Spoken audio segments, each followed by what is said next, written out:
నమస్తే. తెలంగాణ ప్రజా సంఘాల జేసీ చైర్మన్ కాంగ్రెస్ పార్టీ నాయకులు గజ్జల కాంతం ప్రస్తుతం మనతో పాటు. ఈ మధ్య కొంత అగ్రెసివ్గా ప్రతిపక్షాలను విమర్శిస్తున్నటువంటి తీర్మానం కనపడతా ఉంది. ఉద్యమకారులు ప్రధానంగా ఉద్యమంలో చాలా పాత్ర ఉంది. సో ఒకసారి మాట్లాడే ప్రయత్నం చేద్దాం. రాష్ట్ర వ్యాప్తంగా ఫార్ములా ఈ రేసుకు సంబంధించి ఒక్కొక్కరు ఒక్కొక్క రకమైనటువంటి విమర్శలు చేస్తూ ఉన్నారు. కొంత కామెంట్స్ అయితే సోషల్ మీడియాలో వినిపిస్తూ ఉన్నాయి. గజ్జల కాంతం గారు చేసినటువంటి కామెంట్స్ కొన్ని వైరల్ అవుతూ ఉన్నాయి. సో కాంతం గారు, ఈ మధ్య కేటీఆర్ మీద మీరు చేస్తున్నటువంటి విమర్శలు కావచ్చు, కేసీఆర్ మీద కావచ్చు, హరీష్ రావు చేస్తున్నటువంటి విమర్శలు చాలా వైరల్ అవుతున్నటువంటి పరిస్థితి. సో ఫార్ములా ఈ రేసుకు సంబంధించి మీరు ఏం చెప్తారు? లొట్టపీస్ కేసు, లొట్టపీస్ ముఖ్యమంత్రి అంటూ కేటీఆర్ మాట్లాడుతున్నటువంటి మాటలు చూస్తూ ఉంటే ఏమనిపిస్తారు? చట్టం అనేది అందరికీ సమానం. ఇప్పుడు చట్టం పని చట్టం చేసుకుంటూ పోతుంది. కేటీఆర్ అనేవాడు వాడు చదువుకున్నవాడు. మరి వాడు ఎట్లా మంత్రి అయిందో, ఎట్లా మంత్రి చేసిండో తెలియదు. అసలు వాడు మంత్రి, ఇప్పుడు వాడు మంత్రి, వానయ్యా కేసీఆర్ ముఖ్యమంత్రి. మరి వీడిని కూడా అనవలసి వస్తుంది కదా. వీడప్పుడు మంత్రిగా ఉండి ఒక రాష్ట్ర మంత్రిగా 10 సంవత్సరాలు ఉన్నటువంటి వాడు, వాళ్ళ అయ్యా ముఖ్యమంత్రి ఉన్నటువంటి వాడు లొట్టపీస్ ముఖ్యమంత్రి అని రేవంత్ రెడ్డి గారిని అనడము ఎంతవరకు సమంజసము? వాడు చదువుకున్నటువంటి జ్ఞానం ఉన్నదా? వానికి అసలు చదువుకున్నా అని చెప్తాడు. వానికి జ్ఞానం ఉందా అని నేను అడుగుతున్నా. అరే, నీకు జ్ఞానం లేదు, అసలు నీకు రాజ్యాంగం అంటే గౌరవం లేదు, చట్టం అంటే గౌరవం, చట్టాలంటే గౌరవం లేదు. మరి రాష్ట్ర ముఖ్యమంత్రి రేవంత్ రెడ్డి గారిని పట్టుకొని ఇష్టం వచ్చినట్టు మాట్లాడితే అసలు నువ్వు మనిషివేనా అని నేను అడుగుతున్నా. నీవు ఒక మంత్రిగా పనిచేసినటువంటి వాడివి, చదువుకున్నా చెప్పుకుంటావు. మరి తెలివి లేకుండా ఎట్లా మాట్లాడుతావు? రవై నువ్వు తెలివి లేకుండా ఎట్లా మాట్లాడుతావు? నువ్వు ఒక ముఖ్యమంత్రిని పట్టుకొని, రాష్ట్ర ముఖ్యమంత్రిని పట్టుకొని, నువ్వు మంత్రి పదవిలో 10 సంవత్సరాలు ఉన్నోడివి. మరి నీ అయ్య కూడా ముఖ్యమంత్రి. ఇప్పుడు నీ అయ్యను కూడా లొట్టపీసుగాడు, పిచ్చకుంట్రోడు, చిల్లర నా కొడుకు అంటే ఎట్లుంటుంది రవై చెప్పు? నువ్వు కూడా పిచ్చకుంట్రోడివి అని అంటారు. అది తెలివి లేని గాడి కొడుకు కేటీఆర్ గాడు అని అంటారు. అంటే నీకు తెలివి లేదన్నట్టే కదా, తెలివి లేకుండానే మాట్లాడుతున్నావు కదా. తెలివి లేని గాడి కొడుకు అని అంటారు నువ్వు.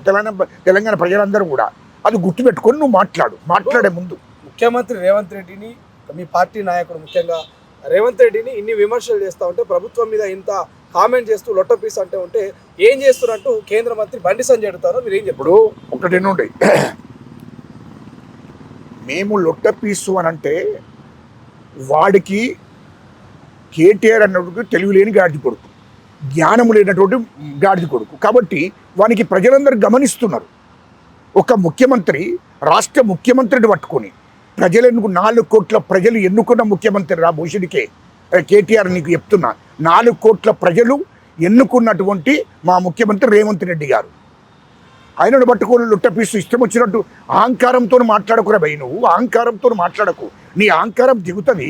తెలంగాణ ప్రజలు ఇప్పటి వరకే నీ అహంకారము, నీ అహంకారము, హరీష్ రావు అహంకారము దించాలనే తెలంగాణ ప్రజలు గుణపాఠం చెప్పిన అసెంబ్లీ ఎన్నికల్లో, పార్లమెంట్ ఎన్నికల్లో గుణపాఠం చెప్పిండ్రా మీకు. మీరు ఎందుకంటే ఈ రాష్ట్రాన్ని మొత్తం దోసేసుకున్నారు. ఇష్టం వచ్చినట్టు మాట్లాడుతున్నావు. ఎందుకు పెద్ద నీతివంతులు లెక్క? అంటే తెలంగాణ ప్రజలు తప్పుదో పట్టేయాలని ప్రయత్నం ఎందుకు చెప్తున్నావురా? ఎట్లా చేస్తావు నువ్వు? రెండవది, ఇయ్యాలో ఫార్ములా ఈ రేస్ కేసులో 55 కోట్లు నువ్వు లండన్ పంపించింది వాస్తవమే కదరా భయ్? లండన్ పంపించినవా లేదా? దానికి నువ్వు ఆర్బీఐ పర్మిషన్ తీసుకోవాలి. 55 కోట్లు ఇండియా నుండి అది తెలంగాణ రాష్ట్ర ప్రభుత్వం నుంచి పోవాలంటే ఆర్బీఐ పర్మిషన్ తీసుకోవాలి. ఆర్బీఐ నిబంధనలను నువ్వు ఉల్లంఘించి 55 కోట్లు అక్కడికి పంపించావు. అదేవిధంగా నీ కేటీఆర్ నీ తోటి క్యాబినెట్ మంత్రులను కూర్చోబెట్టి దాంట్లో చర్చ పెట్టి ఒక నిర్ణయం తీసుకొని క్యాబినెట్ ఆమోదం పొందినాకనే 55 కోట్లు బయట దేశానికి పంపాలి. ఐజ్ ద రూల్, చట్ట ప్రకారం. అది కూడా వేయలేదు. రెండో పని. మూడవది, అక్కడ ఎన్నికల కోడ్ ఉంది. ఎన్నికల కోడ్ ఉండంగా నువ్వు 55 కోట్లు మరి వేరే దేశానికి పంపాలంటే ఎన్నికల కోడ్ ఉండంగా పంపడానికి నీకు ఎంత ధైర్యం రా భయ్? అంటే నువ్వు రాష్ట్ర ప్రభుత్వాన్ని అంటే రాష్ట్ర ప్రభుత్వం అంటే నేనే అంటే రాష్ట్ర ప్రభుత్వం అన్నట్టే కదా నీ అహంకారంతో. అరవింద్ కుమార్ కూడా చెప్తా ఉన్నాడు కదా విచారణ ఏసీపీ ముందు, మళ్ళీ మన ప్రభుత్వం వస్తుంది ఏమైనా చూసుకుందామని కేటీఆర్ చెప్పాడు. అదే ఇప్పుడు అరవింద్ కుమార్ గారికి ఆయన సెక్రటరీ, అరవింద్ కుమార్ గారికి అక్కడ ఉన్నటువంటి సంబంధించిన ఆఫీసర్లను వీడు బెదిరించి మన గవర్నమెంట్ వస్తుంది, మేమే రాజులం ఇక్కడ అని దొడ అహంకారం చూపించిండు అధికారుల మీద.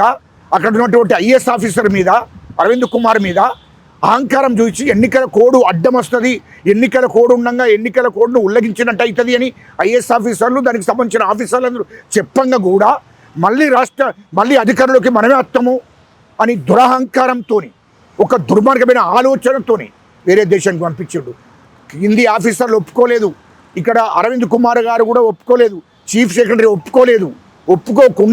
ఒప్పుకోకుండా వాళ్ళను బెదిరించి అదిరించి మళ్ళీ వచ్చేది మన ప్రభుత్వం అని చెప్పి వాళ్ళను తప్పుదోవ పట్టించి ఆ డబ్బును 55 కోట్లు లండన్ పంపించాడు. ఏందనుకుంటున్నావు? నీ అయ్యస్వం అనుకుంటున్నావు, నీ అవ్వస్వం అనుకుంటున్నావా, నీకు అబ్బస్వం అనుకుంటున్నావురా? భూషుడికే ఎక్కడిదిరా 55 కోట్లు అంటే? అది ప్రజల రక్తం రా, అది ప్రభుత్వ ఖజానా నుండి పంపించడం అంటే నీ అయ్యస్వం అనుకుంటున్నావా, నీ అబ్బస్వం అనుకుంటున్నావా, లేకుంటే ఎందుకంటే నువ్వు సంపాదించిన డబ్బు అనుకుంటున్నావా? భూషుడికే అది ప్రజల రక్తం రాది. ఆ ప్రజల రక్తం నుండి వచ్చిన డబ్బునే నువ్వు లండన్ పంపించినావు. ఎవడనుకుంటే ఏమనుకుంటున్నావు? మళ్ళీ దొంగతనం చేసి మళ్ళీ నేను దొంగతనం చేయలేదు, అది లొట్ట పీసుకేస్తే ఎట్లా తెదరబాయి?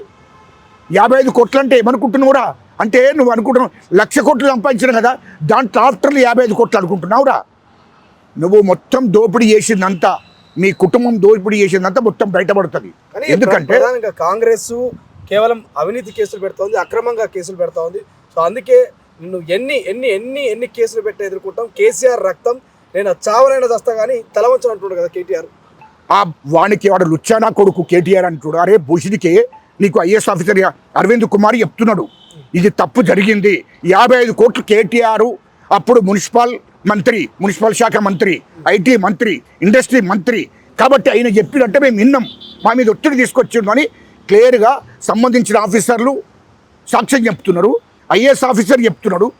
అయినా వాళ్ళ గవర్నమెంట్లో కేసీఆర్ ముఖ్యమంత్రి ఉన్నప్పుడు, ఈడు ఐటీ మంత్రి ఉన్నప్పుడు, అట్లా వాళ్ళు ఉన్నప్పుడు ఆ అధికారులే చెప్తున్నారు వీళ్ళు కావాలని ఒత్తిడి చేసి మమ్మల్ని వేధించి మమ్మల్ని బెదిరించి 55 కోట్లు వేరే దేశానికి పంపేటట్టు చేసిండ్రు అని వాళ్ళు క్లారిటీగా సాక్ష్యమే చెప్తున్నారు.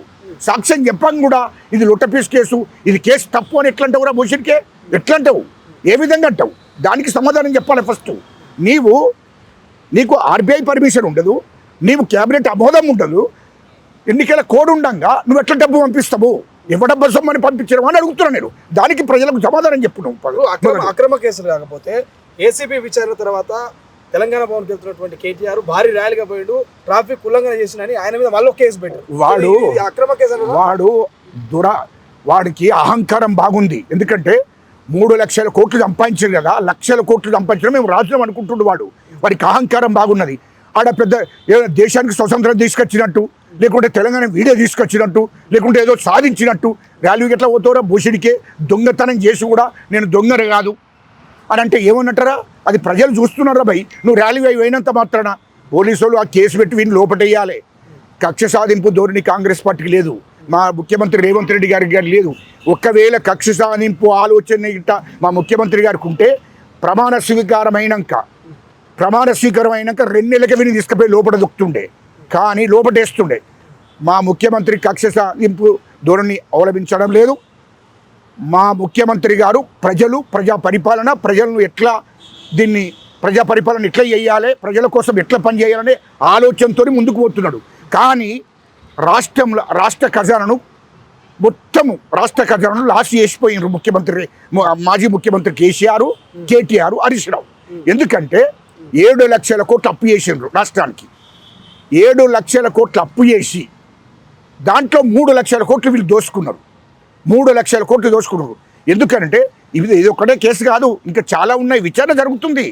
కాంగ్రెస్ ప్రభుత్వము ఎప్పుడు కూడా తప్పుడు కేసులు పెట్టడానికి సిద్ధపడదు. మా రేవంత్ రెడ్డి గారు తప్పుడు కేసులు పెట్టడానికి సిద్ధంగా ఉండరు. మొత్తం విచారణ జరిగినాక ఈ ప్రజాధనాన్ని, ప్రజల రక్తాన్ని, ఈ ప్రభుత్వ ఖజానాను ఏ విధంగా వీళ్ళు దోపిడీ చేసారో మొత్తం విచారణ జరిగినాక, అది కూడా ప్రభుత్వ అధికారులతోని, ఉన్నత అధికారులతోని, ఐఏఎస్ ఐపీఎస్ వాళ్ళతోని మొత్తం వాళ్ళందరితో విచారణ చేయించినాకనే అది చట్టపరమైన చర్య తీసుకుంటారు తప్ప కక్ష సాధింపు ధోరణి అనేది మా ముఖ్యమంత్రి గారికి అసలే లేదు. కాంగ్రెస్ వాళ్ళు ఏమైనా భయపడుతురా? ఈ మధ్య కేటీఆర్ ఎక్కడ పోయినా సీఎం అంటారు బీఆర్ఎస్ వాళ్ళు. సో మళ్ళీ కేసీఆర్ గత 10 ఏళ్ళు పరిపాలించుడు, కేటీఆర్ సీఎం అయితే మళ్ళీ 10 ఏళ్ళు పరిపాలిస్తారేమని భయపడుతున్నా మీరు కాంగ్రెస్ వాళ్ళు? వాడు దొంగ, ఒక దొంగని రాష్ట్రానికి ఎన్నుకుంటారా? వాడు దొంగ. నా కొడుకు అసెంబ్లీలో మొత్తం బొందబెట్టిరు, పార్లమెంట్లో బొందబెట్టిరు. పార్టీ ఉండకుండా పోతుంది, సర్వనాశనం అయిపోతుంది బాబు.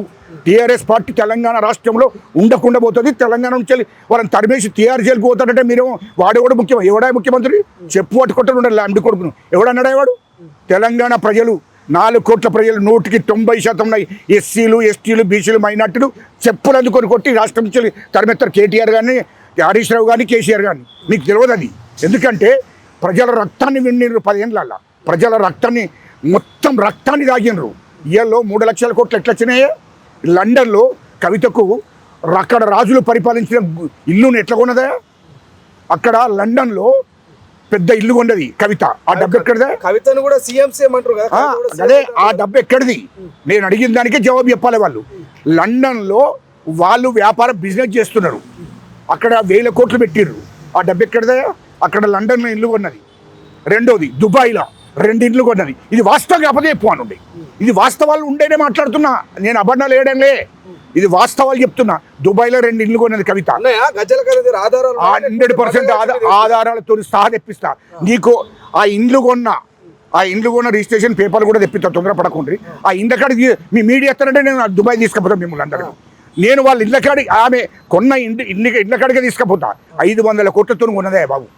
500 కోట్లతోని అక్కడ ఇల్లు కొన్నది. ఎక్కడ? దుబాయ్లో. ఇక్కడ లండన్లో కొన్నది 100 కోట్లు పెట్టి. ఇయ్యాల్లో దుబాయ్లో అక్కడ కంపెనీలలో 1000 కోట్లు తీసుకుపోయింది కవిత. ఎక్కడ డబ్బా అది? లండన్లో పెట్టింది. ఎక్కడే? సింగపూర్లో హరీష్ రావు అనేటోడు సింగపూర్ కంపెనీ, అక్కడ కంపెనీలు పెట్టి 1000 కోట్లు తీసుకుపోయి అక్కడ సింగపూర్లో పెట్టింది పెట్టుబడి. అక్కడ ఇల్లు కొనుక్కున్నాడు. ఇదే హరీష్ రావు. 6 నెలలకు ఒకసారి సింగపూర్కి ఏం పని హరీష్ రావుకి? హరీష్ అంటోనికి సింగపూర్లో ఏం పని? అంతకుముందు సింగపూర్ చూసిండ వీడు. వీడు ఎమ్మెల్యే కాకముందు సింగపూర్ తెలుసా? వీడు మంత్రి కాకముందు సింగపూర్ తెలుసా? వీడు సింగపూర్ ఎట్లా పోతాడే 6 నెలలకు ఒకసారి? 6 నెలలకు ఒకసారి ఆడ ఏమున్నదని పోతుండు. అంటే 1000 కోట్ల వ్యాపారం హరీష్ రావు సింగపూర్లో చేస్తున్నాడు. ఇది వాస్తవా లేదా? హరీష్ రావుని అడగండి. సింగపూర్లో సాక్ష్యాలతో సహా తీసుకొస్తా. ఉన్నాయి అన్నీ. తొందరపాటు కదా, అట్టిగా మాట్లాడడం ఉంటుంది. రెండవది సింగపూర్. అమెరికాలో వాడు కేటీఆర్ పెట్టిండు. అమెరికాలో ఇల్లు కొన్నాడు. అమెరికాలో 1000 కోట్లు తీసుకుపోయి అక్కడ పెట్టిండు. ఇవన్నీ డబ్బు ఎక్కడిది? మీ ముఖ్యమంత్రి కూడా ఇప్పటికి 20-30 సార్లు ఢిల్లీకి పోయినట్టు అంటున్నారు కదా. అంటే ఢిల్లీలో ముఖ్యమంత్రికి ఏమైనా ఆస్తులు అనుకోవాలా? అది కాదా బాబు. ఇండియాకు అట్లా అంటే కేసీఆర్ 100 సార్లు వేయండు, 200 సార్లు వేయండు, 300. నువ్వు ఢిల్లీకో భారతదేశంలో ఎక్కడైనా తిరుగు. నువ్వు బయట దేశాలలో ఏం పని అంటున్నా నేను. బయట దేశాలలో ఏం పని? ఇవాళ ముఖ్యమంత్రి అయినా ఇది నేషనల్ పార్టీ బాబు. ఈ లుచ్చా పార్టీలు కాదే మాది ఒరిజినల్. ఈ దేశానికి స్వతంత్రం తీసుకొచ్చిన పార్టీ కాంగ్రెస్ పార్టీ. ఈ దేశాన్ని ఏలిన పార్టీ కాంగ్రెస్ పార్టీ. ఈ దేశం కోసం ప్రాణాలు అర్పించిన పార్టీ కాంగ్రెస్ పార్టీ. మా ఇందిరాగాంధీ ఈ దేశం కోసం ప్రాణం అర్పించింది. మా నెహ్రూ ఈ దేశం కోసం ప్రాణం అర్పించాడు. మా రాజీవ్ గాంధీ ఈ దేశం కోసం ప్రాణం అర్పించాడు. ఈ లంపి కొడుకులు ఎవడైనా దేశం కోసం, రాష్ట్రం కోసం కానీ, ప్రజల కోసం కానీ ఎవడన్నా అర్పించండి అవే ప్రాణాలు? మాకును కాంగ్రెస్కును గాలకు పోలికే పెట్టి మాట్లాడుతున్నాయిందా మీరు? మా ముఖ్యమంత్రి కలిసడానికి పోతాడు. అక్కడ హైకమాండ్ ఉంటుంది, కేంద్ర మంత్రులు ఉంటాడు, ప్రధానమంత్రిని కలిసడానికి పోతాడు, కేంద్ర ప్రభుత్వాన్ని అధికారులను కలిసడానికి పోతాడు. నిధులు తీసుకురావాలి కదా. రాష్ట్రం దివాలా కోరి చేసిపోయిండ్రు కదా వాళ్ళు. ఈ విధంగా రాష్ట్రములు ఉన్నటువంటి ఖజాను ఖాళీ చేసిపోయినరు. 7 లక్షల కోట్లు అప్పు చేసిండ్రు. 3 లక్షల కోట్లు దోసుకున్నారు. దాంట్లో ఆ డబ్బునే బిడ్డ పోయి దుబాయ్లో పెట్టింది. వ్యాపారాలను బిజినెస్ చేస్తుంది. అక్కడ అనేక వ్యాపారాలు చేస్తున్నారు. లండన్లో చేస్తుంది కవిత. అదేవిధంగా హరీష్ రావు అంటోడు సింగపూర్లో చేస్తున్నాడు. కేటీఆర్ అంటాడు అమెరికాలో. వాడు ఇంకా 3 దేశాలలో పెట్టాడు పెట్టుబడి. మీరు కూడా ఏడాది 1.5 అప్పు చేసినాడు కదా, 1.5 కోట్లు. నేను చెప్పేది తినండి, మీరు మొత్తం చెప్పేది తినండి. వాడు దొంగ మాటలు మాట్లాడతాడు హరీష్ రావు అంటాడు. కేటీఆర్ అంటాడు. వాళ్ళిద్దరు బాబామరుదులు దొంగ మాటలు మాట్లాడతారు. అట్లాంటి మాటలు నిజం కావాలి ఇక్కడ. ఇయ్యాల్లో 3 లక్షల కోట్ల అప్పు, 3 లక్షల కోట్లు దోసుకున్నారంటే కాళేశ్వరం ప్రాజెక్టు 30 నుంచి 40 వేల కోట్లు కాజేసిండ్రు, దోసేసిండ్రు. అదేవిధంగా విద్యుత్లో 80,000 కోట్లు, 80,000 కోట్లతో మేము కొనుగోలు చేసినామని చెప్పి దాంట్లో 30 నుంచి 40,000 కోట్లు దోసిండ్రు. ఇది దాని మీద విచారణ జరుగుతుంది. కాళేశ్వరం మీద, విద్యుత్ మీద, అన్నిటి మీద విచారణ జరుగుతుంది. ఇది హరీష్ రావు మిషన్ భగరత్ మీద, మిషన్ కాకతీయ, ఇవన్నిటి మీద విచారణ జరుగుతుందా? వీళ్ళు ఎంత దోషిండ్రు, ఎంత దోపిడీ జరిగిందని అన్నిటి మీద ఉన్నది కదా. మీరు ఇయలో రాష్ట్ర ప్రభుత్వం అన్ని శాఖలలో ఎక్కడెక్కడ అవినీతి జరిగింది, వీళ్ళు ఎంత దోపిడీ చేసినది పూర్తి విచారణ తర్వాత అదే ప్రభుత్వ అధికారులతోనే మొత్తం బయటపెట్టిస్తాము, ఖచ్చితంగా బయటపెట్టిస్తాము. కేంద్ర ప్రభుత్వం నుంచి ఈడీ కూడా వస్తుంది, ఈ సిబిఐ కూడా వస్తుంది. మొత్తం విచారణ చేసినాకనే చట్టపరమైన చర్యలు తీసుకుంటారు. అంత ఆశామాషిగా అక్రమ కేసులు పెట్టడానికి ఎవడు తిరికంగా లేడు. మా ముఖ్యమంత్రి అయితే అలాంటి ఆలోచన లేదు. ఎందుకంటే వీళ్ళు రాష్ట్ర బడ్జెట్లో ఒక రూపాయి కూడా ఉంచకుండా వెళ్ళిపోయినారు. మొత్తం రాష్ట్రాన్ని దోషేసారు. ఇంకా కింగ్ ఫిషర్ బీర్ వాళ్ళట పాపం వాళ్ళు లబోదిబో ముచ్చుకుంటున్నారు. అరే నా కొడుకులారం మొత్తం డబ్బంతా దోస్తారా, మొత్తం ఎక్సైజ్ నడిచిపెట్టి ఏదైనా నడిచిపెట్టిన వాళ్ళు అక్కడ 100 కోట్లు వేసిపోతే మా కాంగ్రెస్ గవర్నమెంట్ వచ్చినాక మా ముఖ్యమంత్రి గారు వాళ్ళు వచ్చి ఏడిస్తే వాళ్ళకు డబ్బు రిలీజ్ చేసిండు 1100 కోట్లు. ఏది కింగ్ ఫిషర్ వాళ్ళకు. అంటే వీళ్ళు ఏం చేసిరా రాష్ట్రంలో మీరు గుర్తుపెట్టుకోండి మీడియా వాళ్ళు, ఈ దేశానికి స్వతంత్రం వచ్చి నుండి 60 అంటే దాదాపు 77 సంవత్సరాలు అవుతుంది. ఇప్పటి వరకు ఉమ్మడి రాష్ట్రంలో కూడా 1,00,000 కోట్లు అప్పు చేయలేదు. ఈ ఉమ్మడి రాష్ట్రం ఉన్నప్పుడు కూడా, ఆంధ్రప్రదేశ్ ఉన్నప్పుడు కూడా 1,00,000 కోట్లు అప్పు చేయలేదు. తెలంగాణ రాష్ట్రం ఏర్పడ్డ తర్వాత 7 లక్షల కోట్లు అప్పు చేసాడు. ఇంత దుర్మార్గుడు ఎక్కడైనా ఉంటాడా? దాంట్లో ఆ 7 లక్షల కోట్లు అప్పు చేసి 3 లక్షల కోట్లు దోషేసిండ్రు. ఇంకోటి ముఖ్యమైన విషయం, హైదరాబాద్ చుట్టూ ఉన్నటువంటి 30,000 ఎకరాల భూములు నిజాంకు సంబంధించినవి, నిజాం వంశస్థులకు సంబంధించిన భూములు. ఆ భూముల కోసమే కేసీఆర్ ముఖ్యమంత్రిగా ఉండి ధరణి తీసుకొచ్చాడు. ధరణి తీసుకొచ్చి ఆ ధరణిలో మొత్తం నిజాం వంశీయులు ఉంటారు. నిజాంకు సంబంధించినటువంటి వాళ్ళ రక్త సంబంధికులు, వాళ్ళ వంశీకులు, వాళ్ళ ఈ 30,000 ఎకరాల భూములను వీడు మొత్తం ధరణిలు ఎక్కించి 10,000 ఎకరాలు అమ్మేసి ఇంకా 20,000 ఎకరాలు కేటీఆర్ బీనామీ, హరీష్ రావు బీనామీ, కవిత బీనామీ, కేసీఆర్ బీనామీ, ఈ బీనామీల పేర్లు పెట్టుకున్నాడు. 20,000 ఎకరాల భూములను మొత్తం 30,000 ఎకరాల 10,000 ఎకరాలు అమ్మేసారు బీనామీల పేరు మీద పెట్టి ధరణిలు ఎక్కించి. ధరణి తీసుకొచ్చిందే ఈ నిజాంకు సంబంధించిన భూములన్నింటినీ కూడా ధరణిలు ఎక్కించి వాళ్ళకు బీనామీ పేర్ల మీద ఎక్కించుకోవడం కోసమే ధరణి పెట్టారు. తర్వాత జిల్లాలలో గ్రామాలలో దొరల కోసం వాళ్ళ భూములు వెనకట 30-40 ఏళ్ళ కింద విడిచిపెట్టొచ్చిన భూములను అన్నింటినీ కూడా వదిలేసి వచ్చిన భూములన్నీ, ఆ భూములన్నీ ధరలు ఎక్కించడం కోసం రెండో ప్రాధాన్యత ఇచ్చిండ్రు వాళ్ళకు సంబంధించిన దొరలకు. ఇగో ఇట్లా వేసుకుంటూ వచ్చిండు కేసీఆర్, కేటీఆర్, హరీష్ రావు. ఇలాంటి దుర్మార్గ పనులు చేసి భూములు లేకుండా వేసిండు. చుట్టూ హైదరాబాద్ చుట్టూ ఏమైనా ఆయన అబ్బసొమ్మ, వాని అయ్యే సొమ్మ అవా? ఇది ప్రజల సొమ్ము. నిజాముకు సంబంధించిన భూములు కూడా అది ప్రజల సొమ్ము, ప్రజలకు ఎందాలి. కానీ నిజాముకు సంబంధించిన భూములను 30,000 ఎకరాల కోసము ధరణి తీసుకొచ్చి తెలంగాణ ప్రజల భూములన్నీ కిందిమీద చేసి పడేసిండు కేసీఆర్ అంటూ. మీరు కూడా భూభారత్ అనే పోర్టల్ తీసుకొచ్చారు కొత్తది. అవును. మీరు ఎంత పర్ఫెక్ట్ పని చేస్తారు? హలో, మా ఇందిరమ్మ ప్రధానమంత్రిగా ఉన్నప్పుడే భూ సంస్కరణల చట్టం తీసుకొచ్చింది. నిరుపేద ప్రజలకు భూములు ఇవ్వాలి అనే లక్ష్యంతో మొత్తం ఉమ్మడి రాష్ట్రంలో 25 లక్షల ఎకరాల భూములను వంచింది. బంచరాయి, పరంపోగు, సికాము,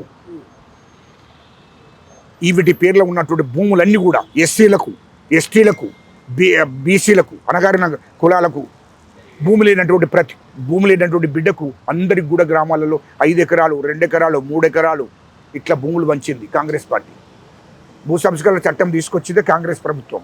ఆనాడు కేంద్ర ప్రభుత్వము ఇందిరమ్మ గారు తీసుకొచ్చింది. ఇయ్యాల్లో మా ఇందిరమ్మ రాజ్యం తీసుకురావాలని, ఇల్లు లేనివాడికి ఇల్లు, భూమి లేనివాడికి భూమి ఇవ్వాలనే లక్ష్యంతోనే మా ముఖ్యమంత్రి రేవంత్ రెడ్డి గారు ముందుకు పోతున్నాడు. ఇయ్యాల్లో భూములన్నీ కూడా చివరికి వస్తే ఎస్టీల భూములను రాష్ట్రంలో మొత్తం దడిని వచ్చినాక కథం ఆ భూములు లేకుండా చేసిండు. మాకు ఎస్సీలకు లేకుండా చేసిండు, ఎస్టీలకు లేకుండా చేసిండు, అనగారిన కులాలకు లేకుండా చేసిండు భూములన్నీ. ఆనాడు కాంగ్రెస్ ప్రభుత్వం ఇచ్చిన భూములు, మా ఇందిరమ్మ ఇచ్చిన భూములు, ఆ భూములను లేకుండా చేసిండు. ఇయ్యల్లో వీడు వచ్చి దడిని తీసుకొచ్చి ప్రజలకు ఉపయోగపడ్డది, అది రైతులకు ఉపయోగపడ్డదా?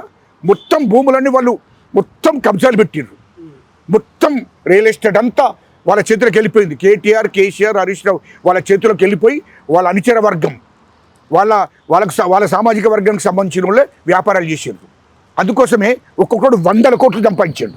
100 కోట్లు వాళ్ళ సామాజిక వర్గానికి సంబంధించిన 100 కోట్లు 1000 కోట్లు సంపాదించాడు. అవన్నీ ఎక్కడి ఈ రాష్ట్రాన్ని మొత్తం దోషేసారు వాళ్ళ కుటుంబం. అన్నిటి మీద కూడా విచారణ జరుగుతుంది. చట్టపరమైన చర్య తీసుకుంటారు. అంటే లేనోని కోటి ఉన్నోని కోటి అవే అందరికీ సమానమే చట్టం.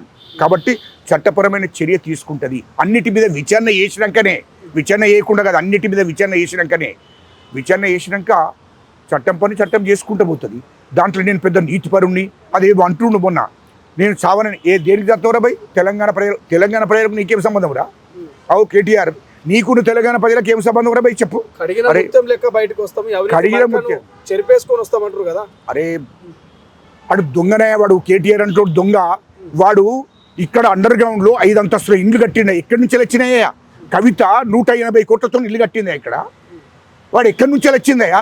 ఆడ ఇల్లు ఇక్కడ బంజారాహిల్స్లో ఇల్లు కడితే 2002, 2003లో అది కూడా తెలంగాణ సెంటిమెంట్ ఉపయోగించి ఆంధ్ర వాళ్ళ దగ్గర డబ్బులు వసూలు చేసి ఆ ఇల్లు కట్టుకున్నారు. ఇవాళ ప్రభుత్వం వచ్చినాక ఇష్టం వచ్చినట్టు గెస్ట్ హౌలు, ఇష్టం వచ్చినట్టు ఫామ్ హౌజులు, ఇష్టం వచ్చినట్టు ఇండ్లు కట్టిర్రు 100 కోట్లు పెట్టి. ఇవాళ వాళ్ళ ఇండ్లలో ఉన్నటువంటి ఫర్నిచర్ ఎక్కడ తెలుసా? ఇండియాది ఒక వస్తువు ఉండదు వాళ్ళ ఇండ్లలో. మొత్తం మలేషియా, ఇతర కంట్రీస్ నుంచి తీసుకొచ్చిన ఫర్నిచర్ వాళ్ళ ఇండ్లలో ఉన్నది. ఇట్లా ఎంత దోపిడీ జరిగిందంటే అది బాధ అనిపిస్తుంది అయ్యా మాకు. తెలంగాణ ప్రజల రక్తమే అదంతా, తెలంగాణ ప్రజల సంపదనయ్యా. మొత్తం దోషేసిరు నా కొడుకులు. వీళ్ళ మీద విచారణ చేసి వీళ్ళని ఇక్కడ కాదు 100 సార్లు ఉరిదీసినా నష్టం లేదు వీళ్ళను. ఈ నా కొడుకులను, కేటీఆర్ను, కేసీఆర్ను, హరీష్ రావును, ఈ కవితను, వీళ్ళను 100 సార్లు ఉరిదీసిన పాపం లేదు. అంత దుర్మార్గమైన పనులు చేసిందయ్యా రాష్ట్రంలో. ఎంత అంటే బాధ అనిపిస్తుందయ్యా బాబు. మొత్తం తెలంగాణ కోసం వాడేట, తెలంగాణ ప్రజల కోసం చెప్తాడట. అవురా భూషుడికే తెలంగాణ ఉద్యమం జరుగుతున్నప్పుడు 1200 మంది బిడ్డలు ఎస్సీలు, ఎస్టీలు, బీసీలు, మైనార్టీలు చనిపోతే రెడ్లు చనిపోయిండ్రు. మరి నువ్వు ఎందుకు చనిపోలేదురా కేటీఆర్? నువ్వు అవురా భూషుడికే ఎందుకు చనిపోలేదురా? ఇప్పుడు తెలంగాణ ప్రజలకు నీకెవరో సంబంధం? ఎస్సీలకు, ఎస్టీలకు, బీసీలు, మైనార్టీలు కోసము వీళ్ళంతా ఈ కాంగ్రెస్ ప్రభుత్వంలో ఈ ప్రజా పరిపాలనలో మంచిగా బతుకుతున్నారు. గాళ్ళ కోసం నువ్వేంద్ర సచ్చేది? అవురా భూషుడికే నువ్వు చేసిన దోపిడీ అంతా బయటపడుతుందని ఆ భయం కొద్ది తెలంగాణ ప్రజల కోసం చచ్చేది ఉంటే, తెలంగాణ కోసం చచ్చేది ఉంటే ఆనాడే తెలంగాణ ఉద్యమం జరుగుతున్నప్పుడే 1200 మంది బిడ్డలు చనిపోయినప్పుడే చచ్చిపోలేదేంద్ర మరి నువ్వు? అవురా కేటీఆర్, నువ్వు నీ కుటుంబంలో ఎవడన్నా చచ్చిండారా? పోనీ మీ కులంలో ఎవడన్నా చచ్చిండారా? ఎందుకు మాట్లాడుతావురా భూషుడికే? మాట్లాడే ముందు మర్యాదగా, పద్ధతిగా ఒక సిస్టమ్ ఉండాలి. ఆ సిస్టమ్ లాగా మాట్లాడకపోతే నేను చత్తా ఎవడరా నేను చావు అన్నాడు. సావు ఎవరికిరా? తెలంగాణ ప్రజలకు నీకేం సంబంధం రా? ఈ రాష్ట్రంలో, ఈ దేశంలో ఎన్నో పార్టీలు, ఎంతోమంది ముఖ్యమంత్రులు చచ్చిపోయారు. మీ అంత దోషిందారా? ఈ 75 ఏళ్ళల్లో ఈ రాష్ట్రంలో కాంగ్రెస్ పార్టీ పరిపాలన చేసింది, తెలుగుదేశం పార్టీ పరిపాలన చేసింది. ఈ దేశంలో ముఖ్యమంత్రులు ఎక్కడన్నా మీ అంత ఆస్తులు సంపాదించుకున్నారా భయ్? ఉత్తరప్రదేశ్ తీసుకుందాం, మధ్యప్రదేశ్ తీసుకుందాం, రాజస్థాన్ తీసుకుందాం, హర్యానా తీసుకుందాం, ఢిల్లీ తీసుకుందాం, బీహార్ తీసుకుందాం. ఏ రాష్ట్రాలలో ముఖ్యమంత్రులు ఈ 75 ఏళ్ళల్లో లక్షల కోట్ల రూపాయలు సంపాదించిన ముఖ్యమంత్రులు చూపించిన ఫస్ట్ ఎవడన్నా ఉన్నాడు అంటే తెలంగాణ సెంటిమెంట్ను ఉపయోగించుకొని తెలంగాణ ప్రజలను తప్పుదోవ పట్టించి ముఖ్యమంత్రి అయినటువంటి కేసీఆరే ఈ రాష్ట్రంలో 3 లక్షల కోట్లు దోషిండు. ఈ దేశంలో ఏ ముఖ్యమంత్రి కూడా అంత సంపాదించలేదు. అంత సంపాదించారు. ఇది వాస్తవాలు. ఇది మొత్తం దేశంలో ఉన్న ముఖ్యమంత్రులు అందరికీ తెలిసిన విషయం. ఇదంతా నేను చెప్పడం కాదు. దేశంలో ప్రధానమంత్రి నరేంద్ర మోడీ గారికి కూడా తెలిసింది, అన్ని పార్టీల వాళ్ళకు కూడా తెలుసు.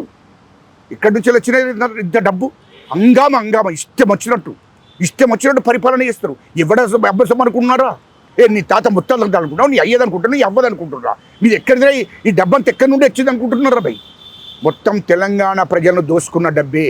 ఆ 3 లక్షల కోట్లు గక్కించేదాకా మా ముఖ్యమంత్రి రేవంత్ రెడ్డి గారు నిద్రపోరు. తెలంగాణ ప్రజలు నిద్రపోరు. తెలంగాణ ప్రజలు సంతోషం. తెలంగాణ ప్రజలు వీడిని తీసుకుపోయారు కదా విచారణకు. మరి ఎవరైనా సపోర్ట్ చేసి రావా?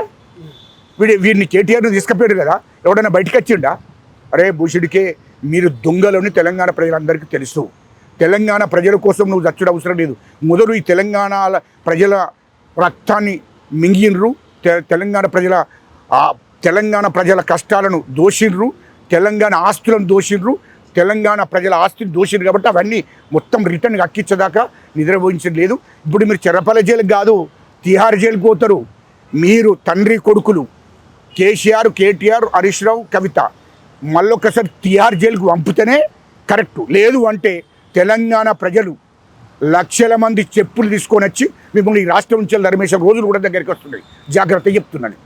ఇది మొత్తం మీద ఇక ఉద్యమకారుడు కాంగ్రెస్ నేత గజ్జలకాంతం క్లియర్గా చెప్తా ఉన్నాడు. తెలంగాణ ప్రజల రక్తం ధారపోస్తే ప్రజల సొమ్మును, ప్రజల ఆస్తిని ఇక తీసుకున్నటువంటి కేటీఆర్ కావచ్చు, కేసీఆర్ కావచ్చు, కల్వకుంట్ల ఫ్యామిలీ తిరిగి ఇచ్చేంత వరకు, తిరిగి కక్కించేంత వరకు ఖచ్చితంగా అవినీతి విచారణ జరిపిస్తూ ఉన్నాము. విచారణ కొలిక్కి రాబోతా ఉన్నాయి. ఖచ్చితంగా యాక్షన్ తీసుకుంటాం. ఎవరిని మా ముఖ్యమంత్రి వదిలిపెట్టినట్టు చెప్తున్నటువంటి పరిస్థితి. కెమెరా పర్సన్ అజయ్తో శ్రీశైలం, తొలి వెలుగు, బంజారా హిల్స్. ప్రపంచంలో ఏ మూల ఏ క్షణం ఏం జరుగుతుందో వేగంగా తెలుసుకోవడానికి తొలి వెలుగు వాట్సాప్ ఛానల్ని ఫాలో చేయండి.